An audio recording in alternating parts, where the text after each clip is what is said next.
Hello दोस्तों, आज हम क्वेश्चन डिस्कस करेंगे जेईई मेंस का।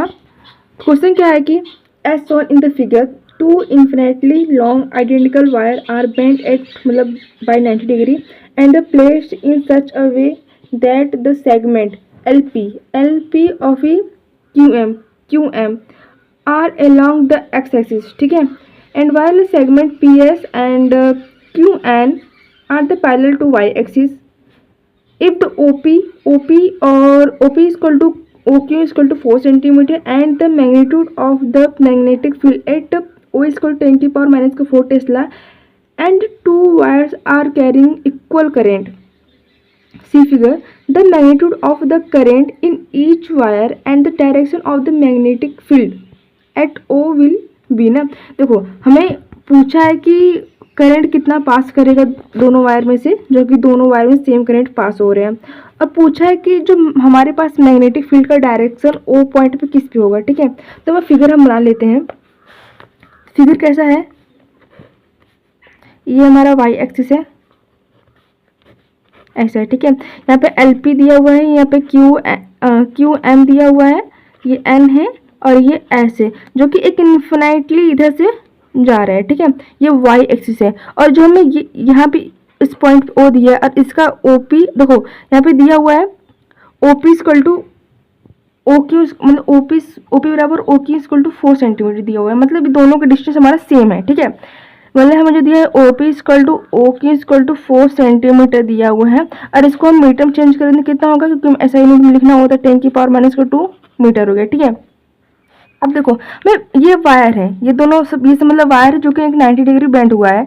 अब देखो एक कॉन्सेप्ट क्या होता है ना, कॉन्सेप्ट आप समझे पहले। कॉन्सेप्ट क्या होता है, मतलब मान लो अगर कोई हमारा वायर है, ठीक है, ये वायर है, अगर वायर के अगर उसी पॉइंट पे या फिर मतलब कहीं और मतलब इसकी सीध में कहीं पर भी अगर हम मैग्नेटिक फील्ड पूछते हैं, इसका मान 0 होता है, ठीक है। मैग्नेटिक फील्ड का जो मैग्नीट्यूड है 0 होता है। इस वायर पे मान लो या फिर इसके किसी भी अलॉन्ग, मतलब मान लो अगर यहाँ पर करेंगे तो अगर इस वायर को इन्फिनिटली बढ़ाएंगे तो यहाँ से बढ़ेगा। अगर यहाँ पर किसी पॉइंट के बारे में बात करें तब पर यह 0 होता है, ठीक है। तो यहाँ पर बात करते अगर यहाँ बात करते ये वायर इसके अलॉन्ग यहाँ पर क्या होगा, इसके मतलब एलपी के अलॉन्ग क्या होगा, मैग्नीट्यूड उसका 0 होगा मैग्नेटिक फील्ड का। और इसके अगर क्यू एम के बारे में बात तब पर भी इसका 0 होगा। अब किससे बचा हमारा, हमें फाइंड करना है पी एस के द्वारा और फिर क्यू एन के द्वारा, ठीक है। अब देखो ये दोनों वाई एक्सिस क्या है पहले, अगर देखो हमें इसका डायरेक्शन, हमें पूछा कि direction of the magnetic field, इसका डायरेक्शन कैसे फाइंड करेंगे। देखो हम आपको ट्रिक बताते हैं। यहाँ से देखो करंट ऐसे आ रहा है, फिर ऐसे जा रहा है, ऐसे गया, फिर ऐसे गया ना। तो देखो हमें क्या करना पड़ेगा, हमें देखो जो हमारा ये जो थंब है, हम थंब को वायर के अलॉन्ग ऐसे रख देंगे, ठीक है। और अपने जो ये हमारे फिंगर इसे ऐसे करेंगे। अब देखो ऐसे किया, अब ये डायरेक्शन नीचे की ओर है ना, मतलब ये अंदर है, मतलब अगर ऐसे किए तो ये अंदर आ रहा है ना, अंदर आ रहा है मतलब अंदर आ रहा है। अगर यहाँ अगर इस क्यू के बारे में बात करें तो इससे करें, फिर यहाँ पे अंदर की ओर आ रहा है, मतलब कह सकते हैं डायरेक्शन दोनों अंदर की ओर है कि नहीं। देखो अगर ऐसे किए तब पर भी मतलब जो हमारे ये है वो अंदर की ओर है ना, तो ये अंदर की ओर है। और यहाँ बात ये भी अंदर की ओर है, तो कह सकते हैं इसका जो डायरेक्शन है क्योंकि इनवर्ड होगा, ठीक है। मतलब क्या यहाँ पे देखो 4 ऑप्शन दिया हुआ है, पूछा है कि perpendicular out of the page, मतलब आउट ऑफ द पेज सही आ रही है, तो इनवर्ड आ रहा है कि नहीं, है ना, मतलब इनटू आ रहा है, मतलब परपेंडिकुलर आउट ऑफ द, ये तो रॉन्ग हो जाएगा, आउट दिया है क्योंकि हमारे इनटू आ रहा है ना। देखो perpendicular to into the page, into आ रहा है ना, इंटू ये सही है, मतलब देखो इंटू दिया, मतलब डायरेक्शन दो में से कोई एक ऑप्शन हो सकता है। अब यहाँ पे इसको करंट फाइंड करेंगे, ठीक है। अब देखो हमें क्या पता है, एक फॉर्मूला याद कर लो, मतलब क्या होता है कि हमें सेमी, मतलब ये पूरा इन्फिनाइट वायर तो है नहीं, ये आधा ही यहाँ से पूरा आधा जाएगा ना, तो सेमी इन्फिनाइट की वजह से मैग्नेटिक फील्ड का फॉर्मूला क्या होता है, तो इसका होता है के आई बाई आर होता है, ठीक है। अब देखो के इक्वल टू क्या होता है, देखो के इक्वल टू क्या होता है कि म्यू नॉट बटे 4 पाई, और जो इसको जो वैल्यू होती है 10 की पावर माइनस का 7 होता है, ठीक है। हमें पे आई का वैल्यू फाइंड करना पड़ेगा और हमें आर मतलब क्या होता है कि एक परपेंडिकुलर डिस्टेंस होता है, मतलब क्या होता है कि वायर से perpendicular distance, note point, perpendicular distance होता है, ठीक है, मतलब शॉर्टेस्ट डिस्टेंस होता है। अब देखो हम अगर सुनो, ये तो फॉर्मूला होता है, ठीक है, ये तो हमारा क्या फॉर्मूला हो गया ना।